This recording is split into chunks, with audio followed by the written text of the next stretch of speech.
All right, welcome to this the 1st of October sanctions update. As you all know, my name is Lee Vargas, the founder of NFCP, and this is our monthly update as mentioned, but a special update, a kind of urgent update as you saw. We just announced it earlier this week, and the reason for this is because of the snapback of Iranian sanctions. Before I get started, I just wanted to let you guys know that, as always, whatever shared today is for informational purposes only, not legal advice. So if you have any specific questions regarding your, where you work or at your institution, please reach out to your internal compliance and legal teams. And yeah, with that said, I'll get out of our great speaker's way. So again, we're joined by Ian Bolton from Sanctions SOS and also Mark Handley from Duane Morris, who will walk us through, the Iranian sanctions, a bit of a look back at the history of it, and then also the JCPOA, and then now where we are today, where the snapback has been engaged by the UN, and we have already seen movement from the EU and the UK.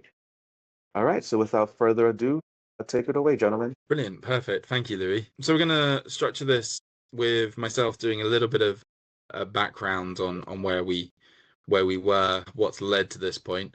Mark's then going to talk us through some of the sort of what's back, what's not, and what might be on the cards, and then we'll have a discussion around what it might all mean for us who are trying to operate in the world of compliance. Not wanting to overlay the point, therefore, we'll crack on.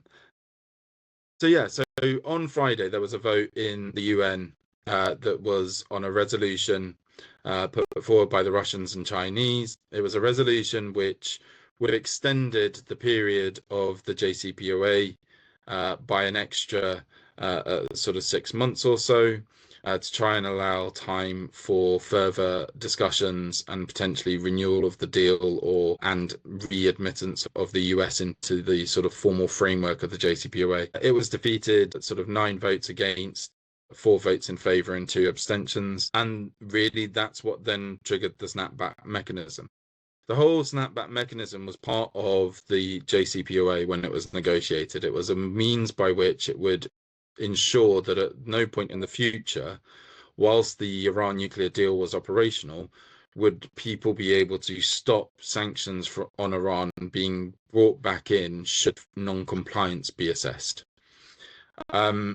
What that essentially sort of looked like to begin with, obviously prior to the JCPOA, so you're talking prior to 2015, when it was finally agreed and came into effect in 2016, we had fairly substantial sanctions on Iran, both at the UN level, but also then we had various bilateral arrangements at the EU, US, and various other countries. These built on top of the UN sanctions, but the UN sanctions were the sort of foundational blocks for them. Sanctions have been put in place due to concerns over Iran's nuclear sector, nuclear ambitions towards developing a nuclear weapon, also their activity in building ballistic missiles and delivery vehicles and mechanisms for potential WMDs. And that was really the focal point.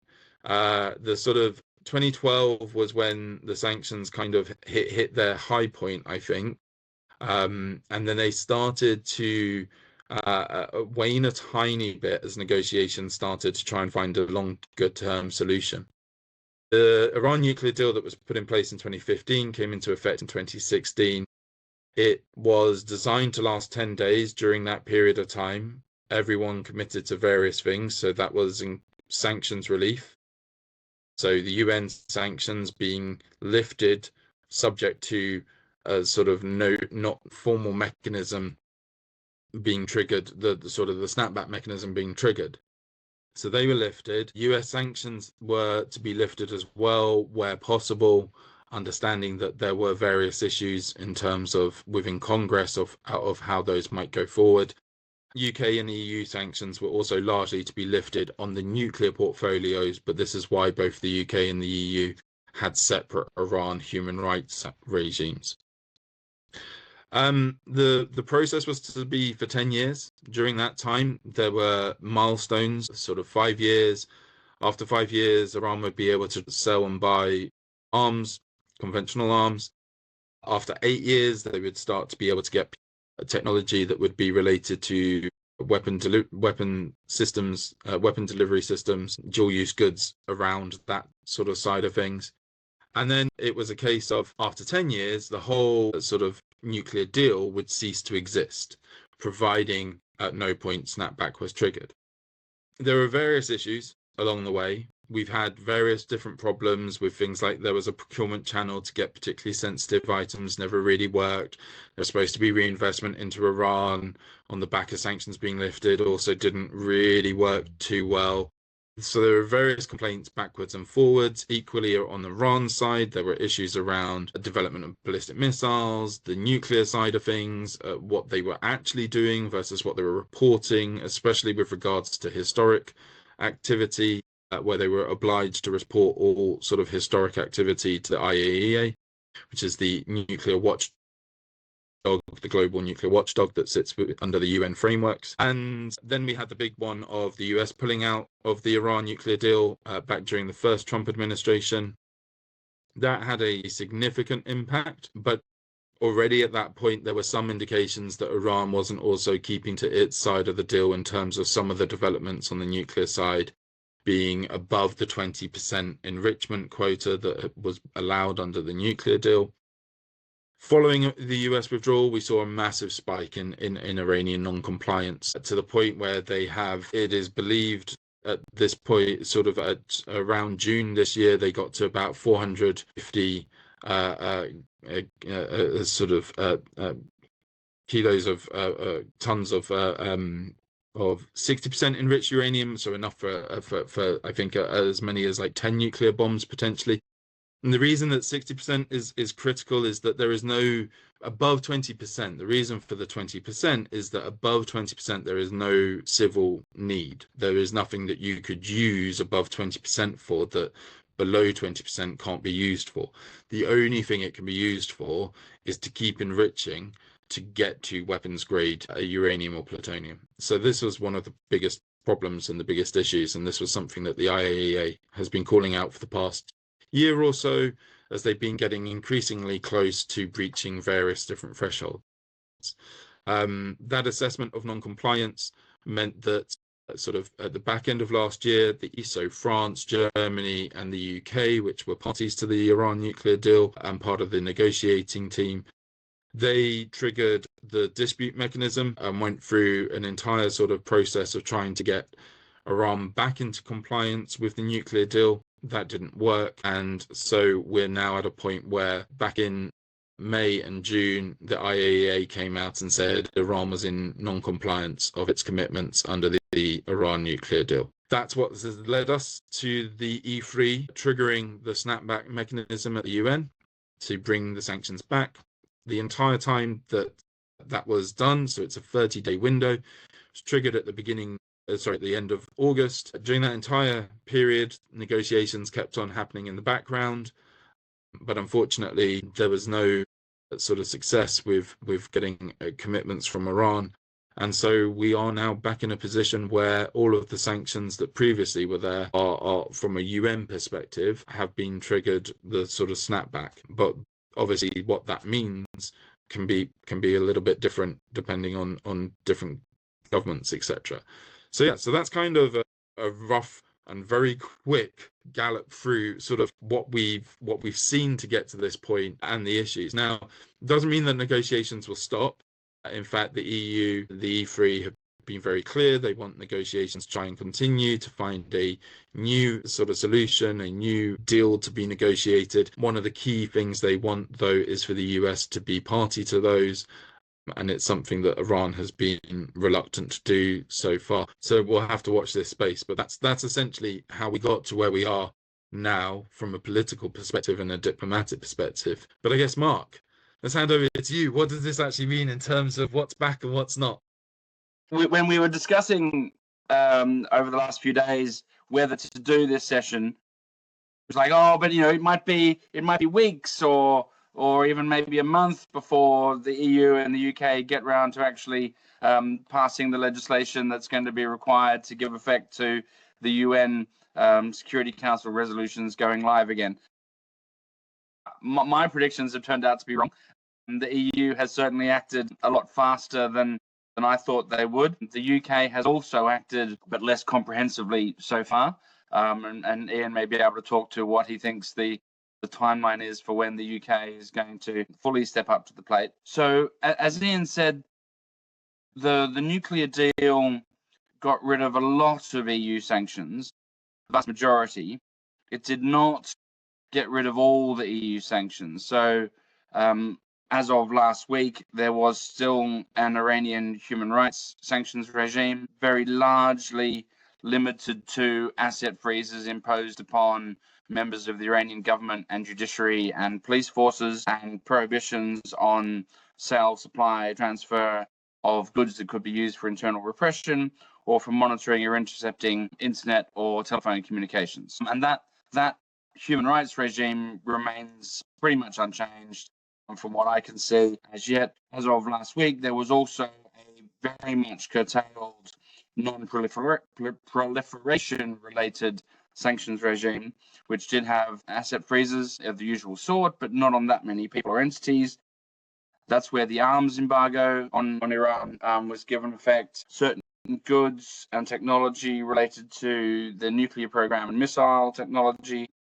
And there were certain prohibitions on equipment technology in sort of maritime, energy, software, precious metals, and so on. Fairly limited, really, in terms of the scope.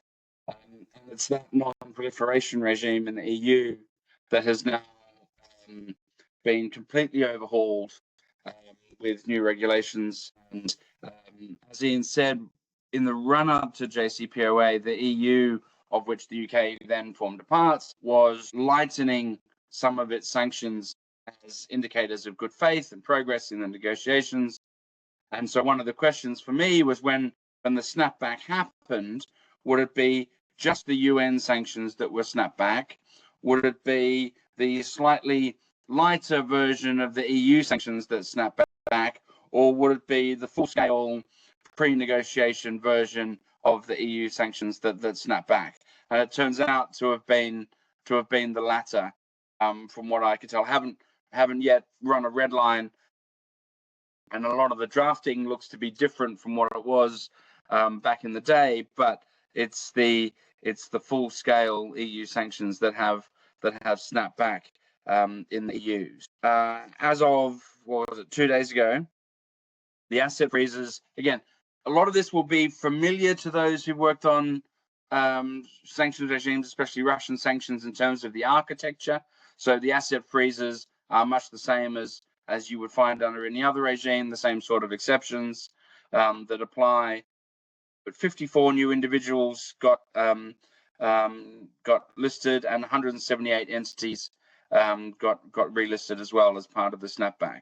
And those entities are, a lot of them manufacturing companies, but a lot are also banks, state-owned enterprises, various government ministries, the state oil company, the state gas company, and so large players, a whole range of shipping companies. A lot of the entities that formed the case titles for lots and lots of CJEU case law in the noughties, coming back to life out of the distant past. So yeah, a wide range of asset freezes reimposed.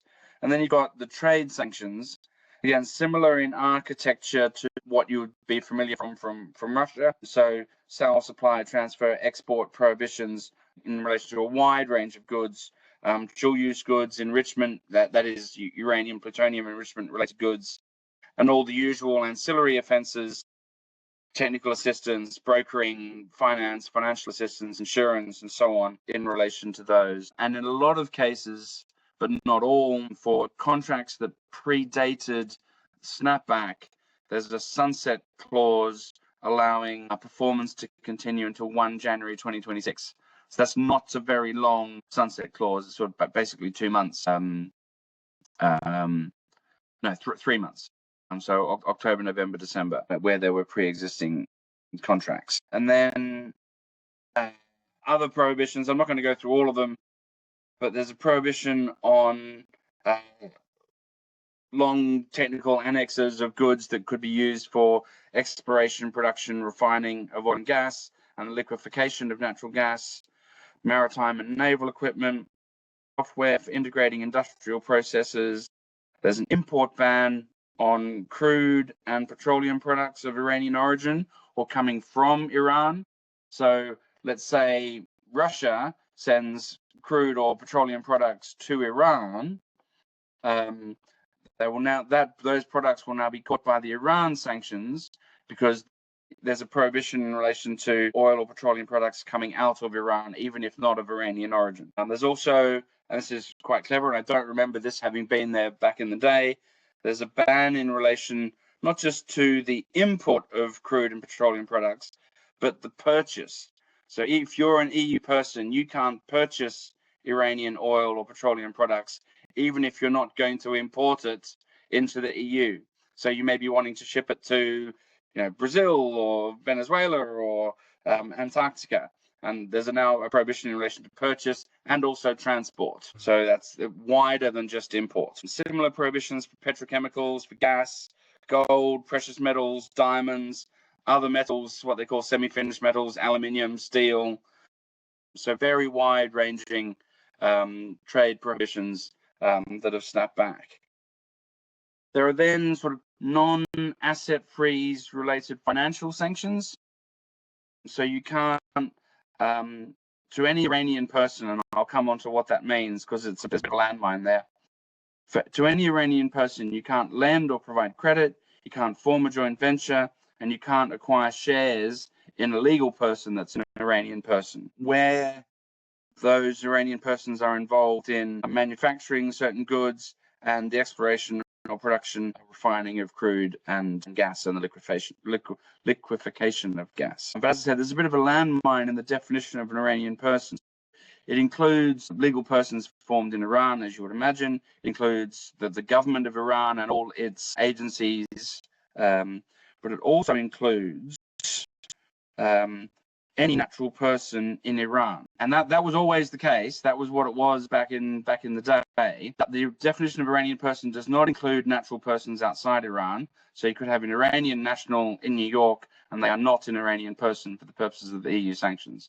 But a French national, or a Malaysian national, or a Botswana national who's living in Iran is an Iranian person. Also, an Iranian person is any company or legal person owned or controlled by an Iranian person.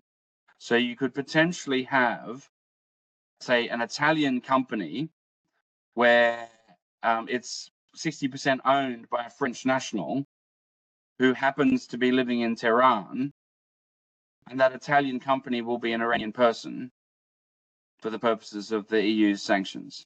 So screening processes will need to adjust to catch who is an Iranian person under these definitions, quite apart from Ian. Look like you've got a question about all that. Yeah, indeed. So I guess if you're a French person just happen to, for example, be visiting Iran for a holiday, I'm guessing nothing substantial would you're probably not gonna hit on that.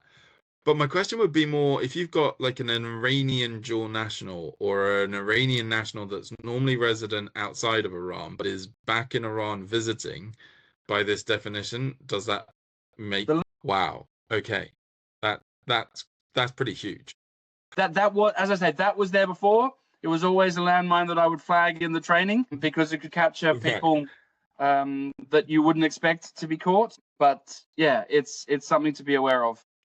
I think especially because I think during the period we've had where it's almost been the full 10 years of the JCPOA at the end of the day, I think we've seen a lot more people going back and forwards between Iran now. Yes. In terms of, so like prior to that, I think it wasn't as common as it might now be. So for a lot of people, this is going to be a sea change for them in terms of ordinary people need to understand that if they're going to go back to, if they're going to go visit Iran, there are going to be really significant impacts on them.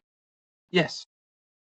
Sorry, I didn't mean to jump in. No, there's a reason I flagged it quite so prominently in what I was saying, because it has quite serious consequences on the definition of an Iranian person. And then the last extra bit that's come back, and this is the one that will really revive nightmares for those of us who were working on Iran sanctions back in the day, significant compliance requirements when it comes to financial transfers that involve Iranian banks and financial transfers that involve an Iranian person.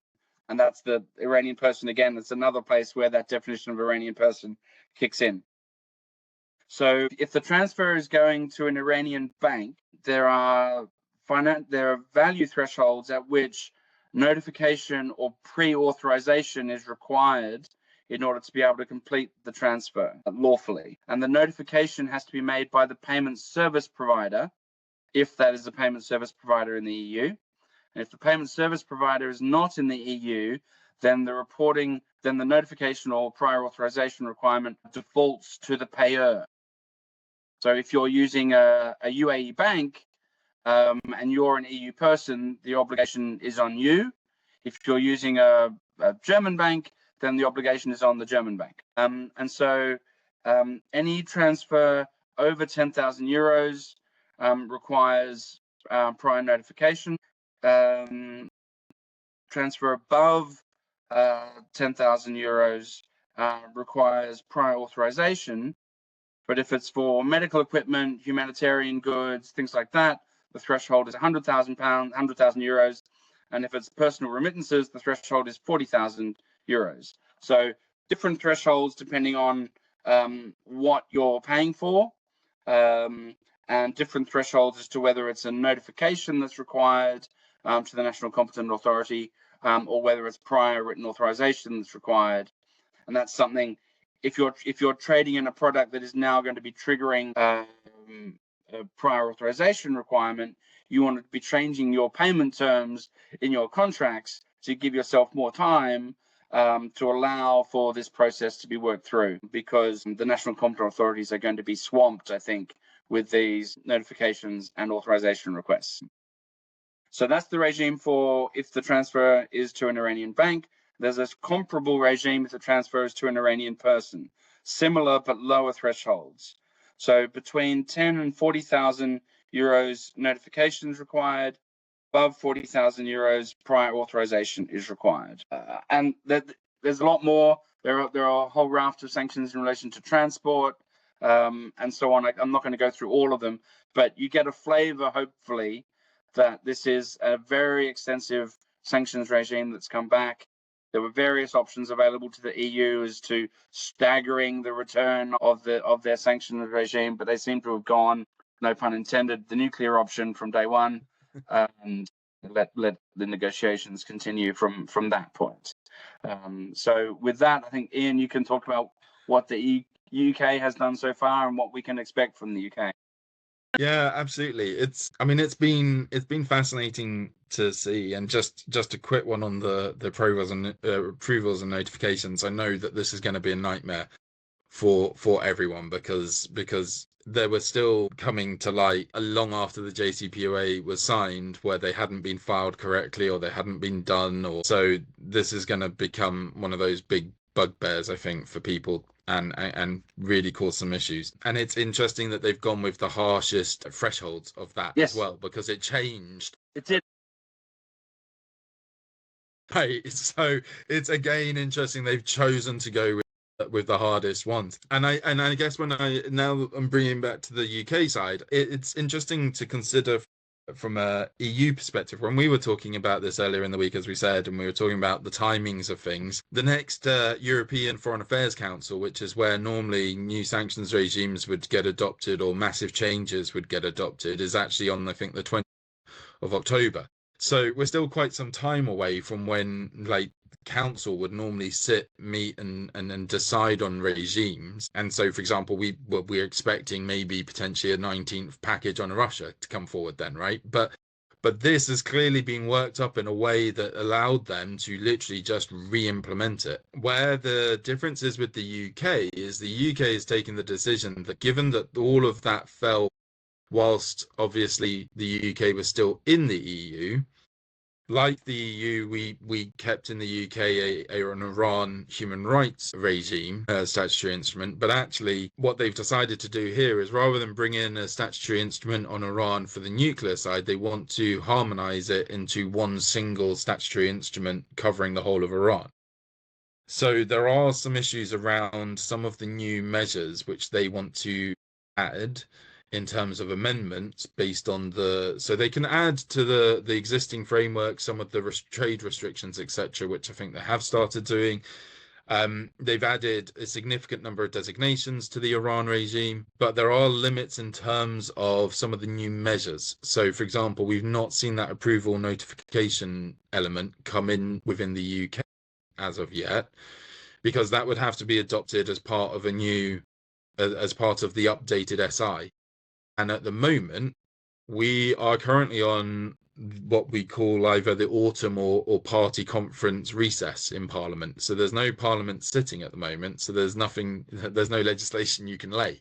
And they don't get back until October, as sort of late October as well. I think the 26th of October. It's unlikely we will see significant developments on that side in terms of approvals, notifications, or massive sort of increase in terms of sectoral measures until then. But I might be wrong. That they may find some way of doing it until then. But they're certainly bringing forward lots of designations. We've had more designations this morning. We've had designations pretty much every day since the UN snapback occurred. So obviously those that were caught by the UN came in straight away. There were changes announced to the UK's consolidated, so OFCE's consolidated list and the FCDO list on first thing Monday morning. We've now had several more over the course of the last couple of days, and they're increasing at a pretty substantial pace. I suspect that will start tailing off once they feel that they're back in a place where they've got most people under designations that they want to. But I feel like they may be drip feeding it as a way of showing we're doing it, even though the majority of measures aren't there yet, because I suspect they feel maybe feeling a little handicapped by that one. So yeah, Mark, I don't know if you've noticed anything different than that. I mean, no, I hadn't yet spotted that there were more designations this morning. I think you're probably right that they're trying to fill the days with activity before they do it properly. I think that's probably right. I don't know if there's a mechanism during a recess for laying a statutory instrument before Parliament. I don't know. I'm honestly not sure. I imagine there is some format of an urgent, but I'm guessing. So, for example, they are doing under a nuclear SI that was there previously, but it was a pretty hollowed out SI because it at the time it didn't need to have anything. So, but I know they want to bring it in as one single SI, and I imagine there'll be a lot of parliamentary interest, even though the sort of system in the way the UK works is statutory instruments are approved regardless. They do still have to go through that sort of parliamentary discussion process, and I imagine there'll be a lot of interest in discussing this. So so I guess we're then at a point where what does this all kind of mean for us? Well, Ian, do you want to share what the tidbit of information that was given to you at your sanctions conference a couple of weeks ago as to what the shape of the UK's post-snapback sanctions would look like? So you may have to correct me on this, because I know you were also there, and because I've had so much going on, but certainly it is looking like the full regime that's what they're bringing back. Was there something specific? Certainly be the full remit. So, and that would be in keeping with what the EU's done as well, to be fair. So, and I don't think on this there would be any substantial differences. So the only one that strikes me as being something that I don't know where we are necessarily at is the approvals notification system, because it's not something, having been one of those involved in the drafting of SAMLA, it's not one of those sorts of measures that we actually put into SAMLA, because at the time that we were doing SAMLA, this had all obviously gone, because we were in a sort of post-Iran nuclear deal world, and we couldn't really see the need for those kind of approvals, notifications going forward. So I'm not sure that there's a provision for that. So that might also mean that there will have to be an amendment made for SAMLA itself in order to grant such a power should they choose to. So it is again something to bear in mind that right now, from a UK perspective, if you're a UK bank, you may not have to do approvals and notifications if there's no EU touch point, but if there is an EU touch point or you're an EU bank in the UK, you're still going to then have to do it. It's just where, at what point you have to do it will obviously vary. Or if you're a UK bank, you may need to tell your EU customer, it's not our obligation, it's your obligation now. Absolutely. Read Regulation 30. Absolutely. And I guess the one final thing to say from a UK perspective is, like those sunset clauses, we've had some general licenses published over the last couple of days. So obviously the UK has a sort of more substantial licensing system now, and general licenses are actively used, and those are giving a period of wind down. Although I have to sort of point out that the wind down period is not massive by any stretch of the imagination. Let me just I think we literally wrote a post yesterday on our LinkedIn setting out what it is. So give me 1 second because it's been one of those days. But I actually think it's shorter than the EU's one of the end of the year. Okay. Here we go. Let me have a quick look. Yeah, so till the 28th of October. So really not long. Oh, wow. Yeah, absolutely. I'm imagining, I don't know, I would like to guarantee, but I suspect there may well be a discussion about whether there's a need for an additional general license, because that seems very short. I guess that's primarily for people who have accounts at the various banks that have now become designated. Right. Gives you not a lot, but enough time to close the account and transfer the money out. It does, but it does feel like a very short amount of time, like you say. So yeah, so just to be aware, that's the 28th of October. Just before we open it to questions, Louis, there was one point I forgot to mention, which I have to say I don't remember from the previous iteration of the Iran sanctions. This is in relation to transfers to Iranian banks. The regulation sets out some due diligence requirements for EU banks to comply with. It's described as conduct enhanced vigilance as follows, and then exercise continuous vigilance over account activity, particularly through their programs on customer due diligence. Require that in payment instructions, all information fields which relate to the originator and beneficiary of the transaction in question be completed, and that if information is not supplied, refuse the transaction. Maintain all records of transactions for a period of 5 years and make them available to national authorities on request. And then there's a reporting of suspicious transactions requirement as well. I don't remember that from the previous iteration of the EU sanctions. It's something that's in there, putting a sort of positive due diligence and record keeping requirement on EU banks in relation to Iranian banks. So I just thought I'd flag that as well. Yeah, definitely. Awesome. Thank you for that, guys. A lot to cover in that time, but thank you guys for doing so. As you mentioned, there's still kind of a lagging between the UK and the EU, but all signs point to that the UK will align with the EU once Parliament comes back. So let's see, fingers crossed. But yeah, so those of you that are on the call right now, please think of any questions you have and raise your hand if you have any questions, and I'll pick on you. I see somebody has already raised their hand. So Amir, please, you could ask your question. Yeah. So I guess, so basically what it would boil down to is two things, essentially, that the EU and the UK would argue that means that they did keep their side of the deal. One is they created a special purpose vehicle to allow investment to be done without it impacting on individual companies. The fact that at the end of the day, private sector companies get to decide what they want to do, right? You can't force them to reinvest, you can't make them reinvest, but that was put in place so that they could. Secondly, they put in place the blocking mechanism, and not only just they put it back in place, but they enhanced it both in the UK and in the EU so that it would be illegal for any UK or any EU company or citizen to implement US sanctions on Iran as the reasoning for why they would not reinvest or do business with Iran. Now, there are many other reasons and factors why many companies didn't, and ultimately, again, a lot of those come down to things that Iran could have done. So, for example, the Fatah blacklisting of Iran is down to terrorism financing, it's down to money laundering. If they want to get off of that, which is one of the things that is causing problems, for example, in the Syria example at the moment, but Syria is trying desperately hard to improve their standards so that they will be able to show transparency, to show how they are deserving of reinvestment, essentially, so that companies will feel confident. I think that's one of the biggest. Those are the two sort of factors that the EU would point to and say, look, we kept our side of the bargain. We're doing our part of the deal. And in fact, it's not like this has come out of the blue. Like I said, for at least 8 years, we've been seeing Iranian non-compliance with parts of the deal, not complete non-compliance. Like, it's important to say that I think it would only be assessed that complete non-compliance was sort of the end of last year, the beginning of this year. But ultimately, the IAEA is an independent body.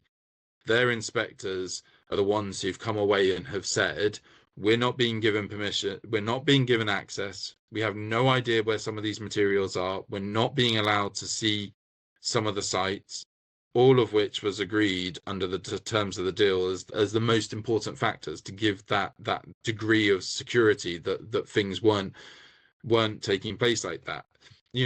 Yes, EU side didn't necessarily reinvest, but we've seen significant reinvestment from China. We've seen significant investment from India. We've seen investment from Russia. It wasn't just about, is the investment going to come from the EU or the US? It was allowing everyone in the world ultimately to reinvest in Iran because the UN sanctions had been lifted. So I think that's one of the things that I would say. Like, I'm not saying that there weren't issues on the other side, because trust me, I know there were. Whilst I was still in government, we spent about 18 months trying to get the procurement channel to actually work, which was a channel that was supposed to allow certain sensitive goods to be able to be exported to Iran, where it was being used for civilian and verified purposes. And it took a very long time for us to get there. So there's definitely issues on both sides. And obviously the US walking away was a massive impact, but there was, to be honest, and to be honest, like, at the end of the day, one of the biggest things that they could simply do is come out and say that they have no interest in ever developing nuclear weaponry. But it's always a bit of a fudge statement where it's like, well, and that's a concern. Like, that's just always gonna be there, I think. And Mark, did you want to add anything to that question? No, Okay. nothing to add. Cool. All right, Evan, over to you. Yeah, thanks, Louis, and thank you, gentlemen, for that. It's quite sobering to remember about notification authorization. I used to work in the Treasury back in during the JCPOA, so it was one of the banes of my life within government, but it obviously for the private sector as well. I seem to recall there was quite a handy information note about notification authorization back in the day, but for the life of me, I can't find it on the system. It's probably been purged from the system. Mark, at the moment, is the best thing while we're waiting for an updated version of this is to get back into the articles and read about. You mentioned the limits and the amounts. There is the best thing at the moment, just to jump into the articles and extract the information from that while we're waiting for clear guidance on this from governments. Yeah, I mean, I had to dig out old PowerPoint presentations from 2012 and 2013 to remind myself of the shorthand of how it all worked. They're not paragons of beautiful, clear drafting, the Articles 30 and 30A in the new EU regulation. But I haven't yet, and maybe it's out there, but I haven't had my eyes drawn to any sort of guidance or FAQs that the EU has published in relation to the new Iran regulations. So I think it probably is just a question of looking at the regs themselves in relation to the EU at the moment, and then whenever the UK puts its regulations forward, it's one of those potentially quite terrifying things, because when I was doing this, what I would say is there was at least a good Treasury document that then became an OFSI document that used to actually sort of quite well set this out, versus when I was trying to find it from an EU perspective. But obviously, in the current format, it doesn't apply to the EU anyway, so it would only apply if it was the UK ones. But but it's maybe not. It may be worth just casting an eye over historic documents like that as well, just to get an idea of the sort of way that it was being run, and therefore what the expectations might be this time. But yeah, you definitely can't can't move away from the articles right now without No. anything else. Totally agree, and thank you very much for putting this on. It's useful to remember that there is other sanctions other than Russia out there, and this is quite a big event. Yes. Yeah, Cool. Thank you for that question, Evan. No other hands are raised at the moment, but I have a couple of questions, and so the other of you people that have joined us have any questions, please, you have still time to raise your hand. We see Amir's hand come back up. Go ahead, sir. Well, the language is any natural person in or resident in Iran. So they could have said any natural person resident in Iran, which I think would be close to the meaning that you were just suggesting, Amir. But that's not what the wording says. It's in or resident in Iran. So I think, as I read that literally, it includes someone who's in Iran temporarily. Well, I may be misunderstanding your question. It's not that these categories of people have to comply with the EU sanctions. It's that EU persons, there are certain restrictions on what you can do with an Iranian person. So a dual national who's traveling back to, let's say a US Iranian national who's heading back to Tehran, there's no compliance obligations on them in relation to the EU sanctions, but EU persons or persons operating in the EU will have there are things that they can and can't do in relation to such a person. That's right. Iranian nationals, any nationals who are outside Iran, do not meet the definition of an Iranian person. I was just going to say, but should that person, and it's not Iranian, it's any person, go to Iran even for a holiday whilst they're there, they would be subject to those sanctions. So basically, you would need to leave your account well alone, because otherwise you may find yourself subject to all sorts of issues with your bank or with other, and then potentially face being offloaded by your bank for no real ill thought. But it's just something to be aware of. I think it's this was one of the things that I said to Mark when you mentioned it just earlier on this webinar. In fact, this is what worries me, is that for almost 10 years, we've had people going backwards and forwards to Iran, whether on holiday or business or whatever, relatively unhindered to most degrees, outside of the normal sort of understandings of risk appetites, etc. Now,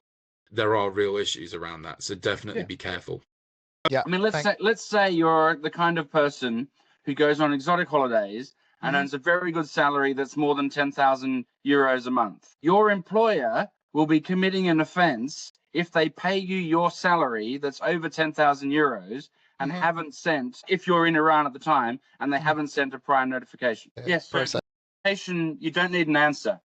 You're just telling them we're making this, such and such a transfer of such and such an amount on such and such a day for this reason. So when it involves an Iranian person, it's any transfer between 10,000 euros and 40,000 euros. Above 40,000 euros, you need prior written authorization for the transfer. Below 10,000 euros, where the transfer is to an Iranian person, there's no notification or authorization requirement. And there are quite well drafted rules about stopping people splitting payments into multiple little portions when it's really one payment. So you can't do, 3 lots of 4,000 and hope that you won't hit the 10,000 threshold. Thank you for the question, Amir. We're quickly running out of time, but I guess I want to hit on also that point that, if you have an EU bank account and you do go on holiday to Iran, please be careful, because if you use your EU bank account, as was mentioned, it will cause suspicion that they might block your accounts. This causes another issue because now you have to travel around with cash. I see a lot of issues coming up with this. Yeah, I hear you, but I mean, it's similar to Syria. I know things are relaxing there, but yeah, the issue is just traveling around with cash, the safety around it. Like you said, it's something you guys have been dealing with for a long time, but yeah, it's I just think of the security issues with that. And also, I guess quick question to Mark and Ian. Why do you think the EU went all in at this point? It seems like you both were kind of surprised by it. I know Mark mentioned you would have guessed, you did guess differently. Yeah, so do you have any kind of personal thoughts on why the EU kind of just is trying to boil the ocean? Yeah, I mean, I guess, they had two options, either to go all in and then gradually reduce if they're seeing signs from Iran, or go halfway, and if they don't get progress, go the whole hog. I just assumed, not least for the benefit of people who have to try and all of a sudden put in place compliance mechanisms for a new upscaled set of Iran sanctions. I thought the first step would be lighter touch than the full regime returning. Yeah, But I was wrong. mean, I'm not 100% surprised, but I did think it might trickle in a little bit slower. I was surprised by the speed.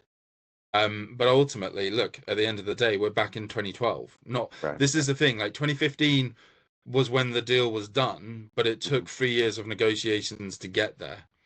And during that period, things were being lifted as signs of good faith. But essentially, the point where the negotiations started in 2012 was when they were at their hardest level, the sanctions, and the assessment was that Iran was between a month to 2 months away from breakout, which means having a nuclear weapon. We're not in a dissimilar world to that now, to be honest. Yes, we had military action early in the year that's maybe put it back, but there's still an unknown question of what they're doing with the already enriched that they had. We don't know where that is. We don't know who's got that, where, who's in control of it, what's being done with it. So breakout could actually be even sooner than 1 month to 2 months, because they've got that enriched material. And it doesn't take a huge amount to go from 60 to 90. It really doesn't take a long period of time. The sort of movements are sort of like from 20, there's sort of a couple of steps. But once you hit 60, it's basically the next step is 90. 90 is at the point where you have your nuclear material. So I think for weapons grade. So I think that that's probably why. To be honest, listening to some of the comments during the vote as well at the Security Council, there seems some genuine frustration from the EU representatives over what they felt was not good sort of faith negotiations that took place, because it was actually the second Security Council resolution put forward to try and extend the JCPOA. And when the first one failed, which had also been a Russian Chinese led initiative, the understanding was that there would be intensive talks between then and Friday in order, as the last possible moment to avoid this, to get something changed. And I think there was a feeling that there was absolutely bad faith in those negotiations, and I think that they were just frustrated by that. And I think at that point it was like, that's it. Let me have a question from Pamela. Yes, hi. Mark, I guess that is a question to you. Can you hear me? Fabulous, thank you. I think there's two questions. For the payments, would that also apply to any kind of humanitarian payments? And the second question is, if you consider that EU accounts, you're not supposed to use your bank account, obviously, but if, for example, an EU person was to go on a holiday to Iran, opens their banking app, and then makes a transaction from their EU account to another EU account, would you consider that as prohibited? So, and taking the first part, no, it doesn't. The regulation doesn't prohibit transfers by an Iranian person. It prohibits transfers to an Iranian person, which is why my slightly flippant practical example was a person on holiday in Iran getting a salary payment. So it's not about transfers that the Iranian person makes, but it's about any transfers to an Iranian person. Opening up, using a debit card or credit card in Iran, absolutely fine, not a problem. If you're there on holiday, sending your nephew 100 euros as a birthday present, absolutely fine, not a problem. The issue is any monies you receive while you're in Iran, if they're over any of the notification or reporting thresholds. The first part of your question, sort of humanitarian related transfers, there are no changes to the thresholds for medical and humanitarian related payments if the payment is to an Iranian person. but there are changes to the thresholds if there's an Iranian bank involved. So it's 100,000 euros is the threshold for authorization if the payment is for foodstuffs, healthcare, medical equipment, agricultural or humanitarian purposes. Okay. And if, with your example of the person receiving their salary payment, do the financial institutions facilitating such payment play any role in this with regards to any kind of obligations?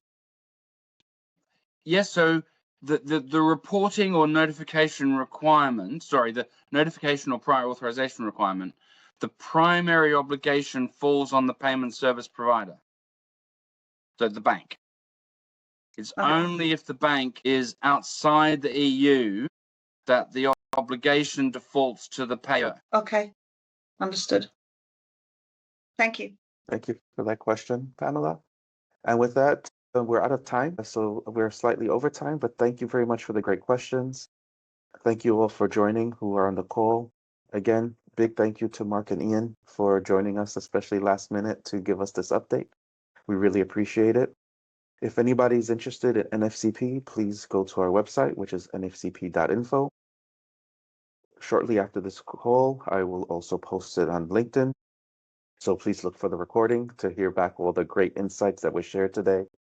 And if you don't follow us or you're not a member yet, please do so.